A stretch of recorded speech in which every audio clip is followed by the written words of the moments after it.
লাকাল হামদু ইয়া রব কামা ইয়ানবাগি লিজালালি ওয়াজহিক ওয়া আযীমি সুলতানিক। আসসালাতু ওয়াসসালামু আলা রাসূলিল্লাহ।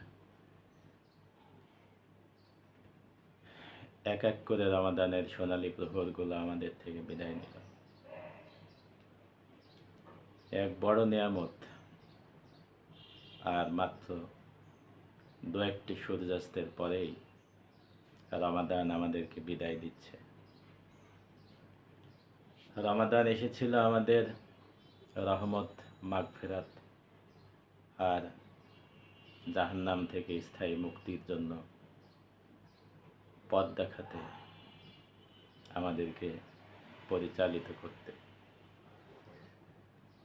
রমাদানের প্রতিটি ইফতারের ক্ষণে আমার মালিক, আমার মনিব, দয়াময় আল্লাহ হাজার হাজার এমন বান্দাকে ক্ষমা করে দিতেন যাদের জন্য জাহান্নাম অবধারিত হয়ে গিয়েছিল। সবচেয়ে আশা জাগানিয়া দিক হচ্ছে রমাদানের শেষ ইফতারের পূর্বে নবী সাল্লাল্লাহু আলাইহি ওয়াসাল্লাম হাদিসের মধ্যে বর্ণনা করেছেন যে রমাদানের প্রথম ইফতার থেকে শেষ ইফতারের পূর্ব দিন পর্যন্ত আল্লাহ তাআলা যে অসংখ্য জাহান্নাম অবধারিত হয়ে যাওয়া তার গোলামদেরকে ক্ষমা করেছিলেন, সমপরিমাণ শেষের দিন আল্লাহ তাআলা ক্ষমা করে দেন। কত বড় আশার কথা, কত বড় আস্থার কথা, কত বড় ভরসার কথা। আল্লাহর প্রিয় বান্দাগণ, আসুন ঈদ সমাগত, আমরা ঈদ করব। রহমানের বান্দাদের ঈদের প্রস্তুতিটা হবে একটু ভিন্ন। যারা ইহজাগতিক, তাদের চিন্তা হচ্ছে ঈদের পূর্বের সময়টা শপিং, রেস্তোরাঁ, নানান ব্যস্ততায় পার করে দেওয়া। কিন্তু একজন আল্লাহতে বিশ্বাসী মুমিন বান্দার ঈদ প্রস্তুতি হবে ভিন্ন রকম। সে তার কল্পনায় মালিকের আসমানি ঈদের আয়োজনকে অনুভব করতে থাকবে। একটি দীর্ঘ হাদিস বাইহাকির মধ্যে হযরত আব্দুল্লাহ ইবনে আব্বাস রাদিয়াল্লাহু তাআলা আনহু বর্ণনা করেছেন, যে হাদিসে রমাদানের আগমন সম্পর্কে, বিদায় সম্পর্কে চমৎকার বর্ণনা রয়েছে। নবী সাল্লাল্লাহু আলাইহি ওয়াসাল্লাম আমাদের জানিয়েছেন এ মাসের আগমনে আসমানি রাজ্যে কি আয়োজন হয়েছিল, যেটি কোনো মানুষের পক্ষে জানা সম্ভব ছিল না। এটা এমন একটি মাস, তার গোলামদের জন্য যখন এই মাসটি এসেছিল, আল্লাহর আরশের নিচ থেকে মুসিরা নামে একটি উদ্দীপক বাতাস জান্নাতের আলোড়ন তৈরি করেছিল। জান্নাতের হুরেরা চোখ মুছতে মুছতে আড়মোড়া কণ্ঠে জান্নাতের রক্ষী রিজওয়ানকে বলেছিল যে, ভাই, কিসের আয়োজন হচ্ছে? রিজওয়ান জানিয়েছিল, রমাদান এসেছে, উম্মতে মুহাম্মাদীর জন্য জান্নাতকে সাজানো হচ্ছে নতুন করে। জাহান্নামের দ্বার রক্ষক মালিককে বলা হয়েছিল, জাহান্নামের সবগুলো দ্বার বন্ধ করে দাও। জিবরিল আমিনকে নির্দেশ দেওয়া হয়েছিল শয়তানকে শৃঙ্খলিত করার জন্য। একে একে মাসটি যখন দিনক্ষণ পেরিয়ে পেরিয়ে শবে কদরের শেষ দশক এসে যায়, শবে কদর তালাশের জন্য বান্দারা যখন ব্যস্ত হয়ে যায়, আল্লাহ তাআলা শবে কদরের রাতে জিবরিল আমিনের নেতৃত্বে অসংখ্য ফেরেশতা পৃথিবীতে নাজিল করেন। জিবরিল আমিনের 100টি ডানা থাকে, তার মধ্যে তিনি 2টি ডানা বিস্তারিত করেন। বাইতুল্লাহর পাশে তিনি একটি নীল পতাকা গেড়ে দেন, দিয়ে 2টি ডানা বিস্তীর্ণ করেন, যা পশ্চিম এবং পূর্বকে পর্যন্ত পৌঁছে যায়। জিবরিল আমিনের উৎসাহ দেখে অন্যান্য ফেরেশতারা কদরের রাতের সালাত আদায়কারী জিকিরকারী, আল্লাহর ইবাদতে মগ্ন বান্দাদের সাথে হাত মেলাতে থাকে, তাদের জন্য দোয়া করতে থাকে, আল্লাহর কাছে ক্ষমা চাইতে থাকে।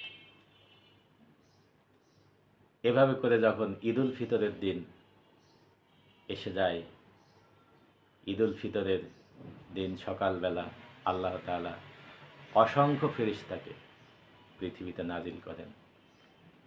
তারা নগরের, শহরের প্রতিটি রাস্তার মোড়ে মোড়ে দাঁড়িয়ে ঘোষণা করতে থাকে, হে কল্যাণকামী, তোমরা অগ্রসর হয়ে এসো, তোমরা বেরিয়ে এসো, তোমাদেরকে ক্ষমা করা হবে, তোমাদেরকে মাফ করে দেওয়া হবে, তোমাদের পারিশ্রমিক পূর্ণ করে দেওয়া হবে।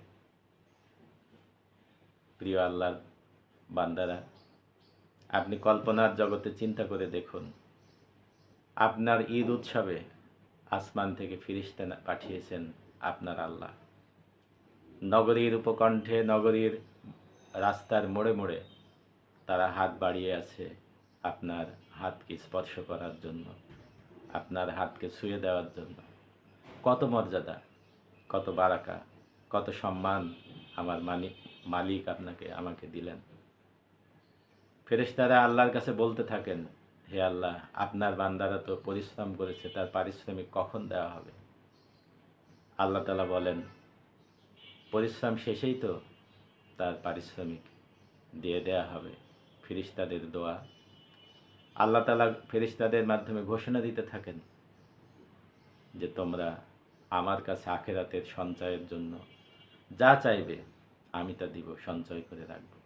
আর দুনিয়ার জন্য, তোমার নিজের জন্য, দুনিয়াবী জীবনের জন্য যা চাইবে আমি সেটার দিকে নজর দিব, অর্থাৎ বিবেচনা করব। এভাবে করে ঈদ আয়োজনে আসুন, আমি আপনি প্রস্তুতি নেই।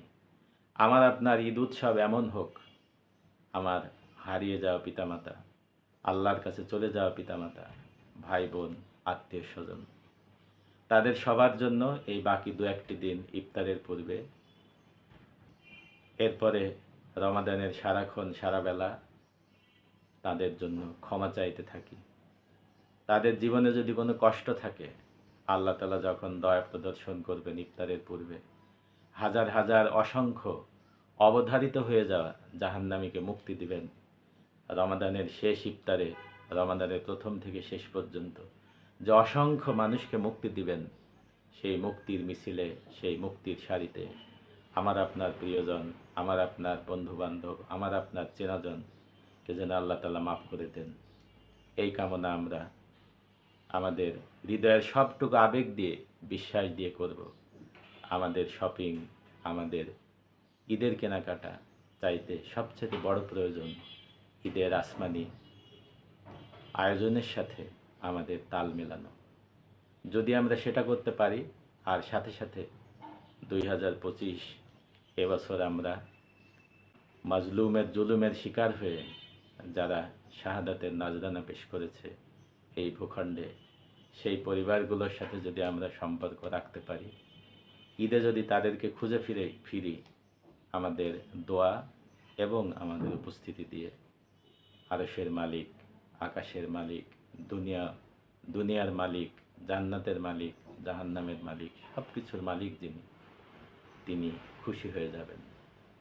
আসুন নবীজি শেখানো দোয়াটি, যেটি তিনি রমাদান মাসে সবচাইতে বেশি করতে বলেছেন, আল্লাহুম্মা ইন্নী আসআলুকাল জান্নাহ ওয়া আউযু বিকা মিনান নার, ওয়া মা তাওফীকি ইল্লা বিল্লাহ। আসসালামু আলাইকুম ওয়া রাহমাতুল্লাহ।